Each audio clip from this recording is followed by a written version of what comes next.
तो ठीक है जी, रेक्टिफिकेशन ऑफ एरर का, ठीक है, एग्जाम के अंदर आया हुआ क्वेश्चन जो कि 10 नंबर का क्वेश्चन था और मई 2025 में आया था, ये रिसेंट में ही। ठीक है, तो इसके बारी बारी से एक एक करके पॉइंट की डिस्कशन करते हैं। सिर्फ मेनली डिस्कशन करेंगे, प्रॉपर फॉर्मेट के अंदर सॉल्यूशन कैसे करना है वो तो जानते ही हैं हम लोग।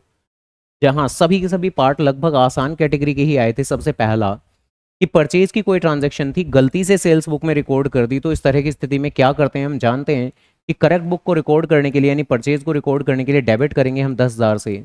गलती से सेल्स में रिकॉर्ड कर दिया तो सेल्स को रिवर्स करने के लिए डेबिट करेंगे, क्योंकि सेल्स का ओरिजिनल नेचर तो क्रेडिट होता है, तो रिवर्स करने के लिए डेबिट करेंगे। और फिर ऐसे में पार्टी नेम को डबल डबल अमाउंट के साथ, यानी मिस्टर आर को डबल अमाउंट के साथ 20,000 रुपये से क्रेडिट करेंगे हम। ऐसे ही जो सेकंड पार्ट है वो तो बहुत आसान है कि हमने क्या खरीदा है, फर्नीचर खरीदा है। फर्नीचर खरीदने के केस में फर्नीचर अकाउंट डेबिट होना चाहिए।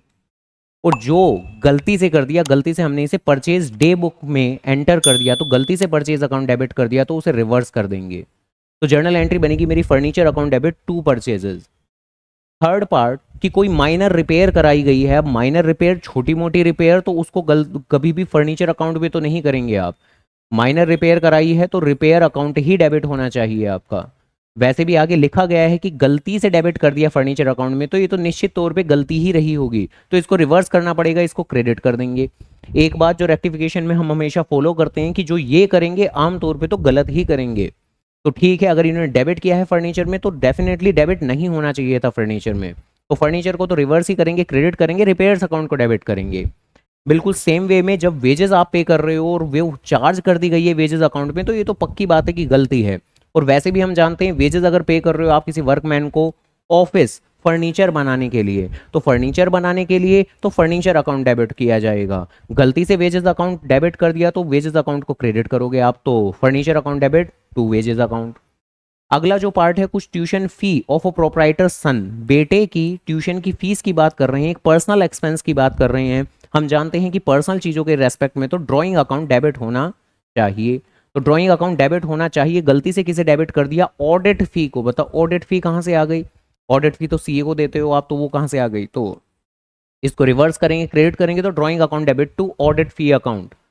इसके अलावा पॉइंट नंबर 6, जहां पर कह रहे हैं कि 10,000 कोई ड्यू था मोहन से। अब जरा आराम से, जो लिखा हुआ है कि which had been written off as a bad debt, यानी वो पहले कभी प्रीवियस ईयर में एज अ बैड डेट के तौर पे राइट ऑफ कर दिया गया था, जिससे पैसा मिलने की कोई उम्मीद नहीं थी, बट अनएक्सपेक्टेडली पैसा मिल गया। तो ये फायदे की बात है, नुकसान की, तो ये फायदे की बात है। ये किसकी बात है, ये बैड डेट रिकवर्ड की बात है। ऐसे में आपको जर्नल एंट्री में बिल्कुल भी उस पार्टी का नाम इस्तेमाल नहीं करना चाहिए था, बट यहां पर लिखा हुआ है कि has been posted to the personal account of Mohan. बहुत से बच्चे कई बार ये पर्सनल अकाउंट वर्ड पढ़ते के साथ ही ड्राइंग सोचने लगते हैं, वो तो नहीं सोचना आपको। पर्सनल अकाउंट हमारा तो नहीं बल्कि मोहन का है, यानी बेसिकली जब पैसा मिला होगा तो cash account debit to bad debt recovered करना चाहिए था।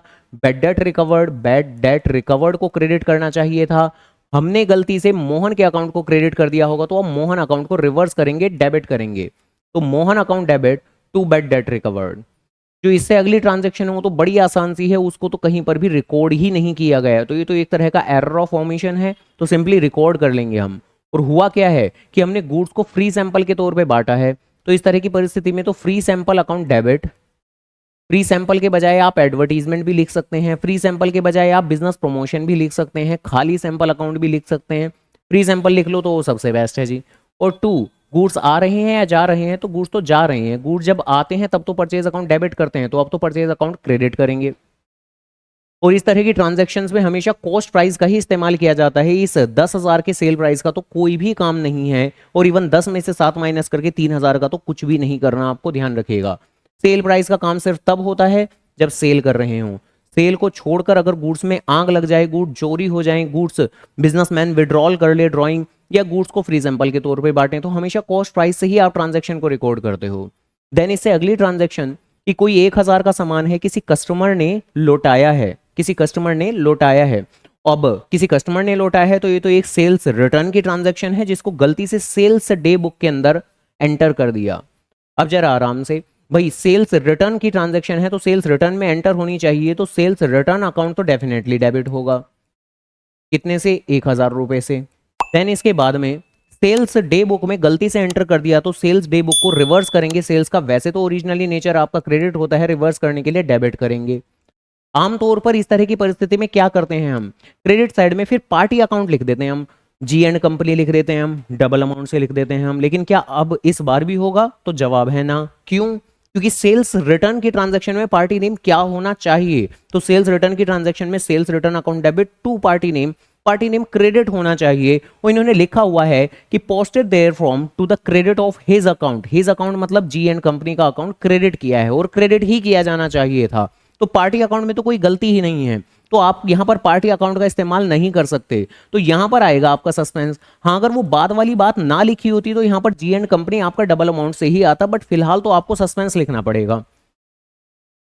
अगली ट्रांजैक्शन बिल ऑफ एक्सचेंज के बारे में है। बिल ऑफ एक्सचेंज जो कि एक तरह का कॉन्ट्रैक्ट होता है, जिसको आप बिल रिसीवेबल या बिल पेएबल पुकार सकते हैं। हालांकि यहां पर लिखा हुआ है कि ये जो बिल रिसीवेबल बिल और एक्सचेंज है वो आपको रिसीव हुआ है, तो ये रिसीव हुआ है, इस पहली बात से आपको समझ में आ जाता है कि ये आपके लिए डेफिनेटली बिल रिसीवेबल ही होगा, बिल पेएबल नहीं। अगली बात लिखा है कि ये बैंक ने लौटा दिया है, रिटर्न कर दिया है एज अ डिसऑनर्ड, और ऐसे में आपने क्या किया, had been credited to the bank account and debited to the bill receivable account.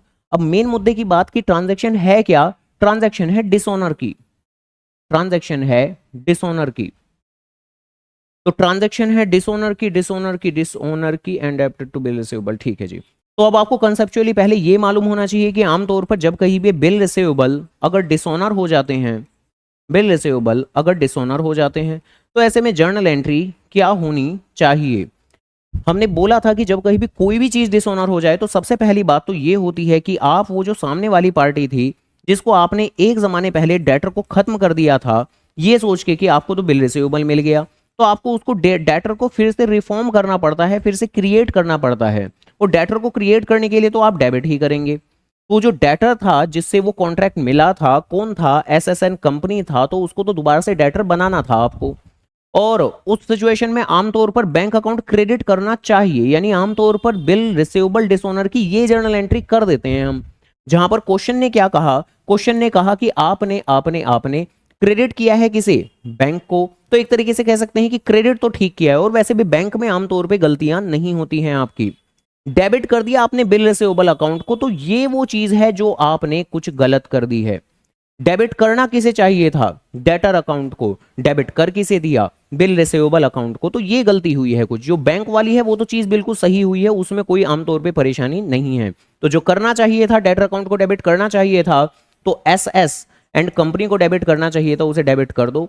और गलती से आपने बिल रिसीवेबल अकाउंट को डेबिट कर दिया तो उसे रिवर्स कर दें, तो बिल रिसीवेबल अकाउंट को क्रेडिट कर दें। देन इसके बाद में सबसे आखिरी ट्रांजैक्शन कि बिल रिसीवेबल की कोई ट्रांजैक्शन थी, उसे गलती से बिल पेबल में रिकॉर्ड कर दिया।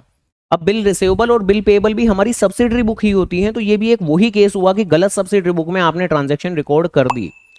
तो यानी सबसे पहले करेक्ट बुक को रिकॉर्ड करेंगे, और बिल रिसीवेबल को रिकॉर्ड करने के लिए तो डेबिट ही किया जाएगा।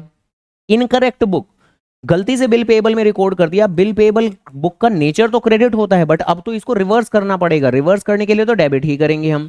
तो इसके सॉल्यूशन के तौर पर क्या करने वाले हैं? बड़ा आसान, करेक्ट बुक को रिकॉर्ड करेंगे, बीआर बुक को रिकॉर्ड करेंगे तो डेबिट करेंगे 2500 से। बिल पेएबल बुक का नेचर तो क्रेडिट होता है, लेकिन उसको तो रिवर्स करना है हमें, तो इसलिए डेबिट करेंगे 2500 से।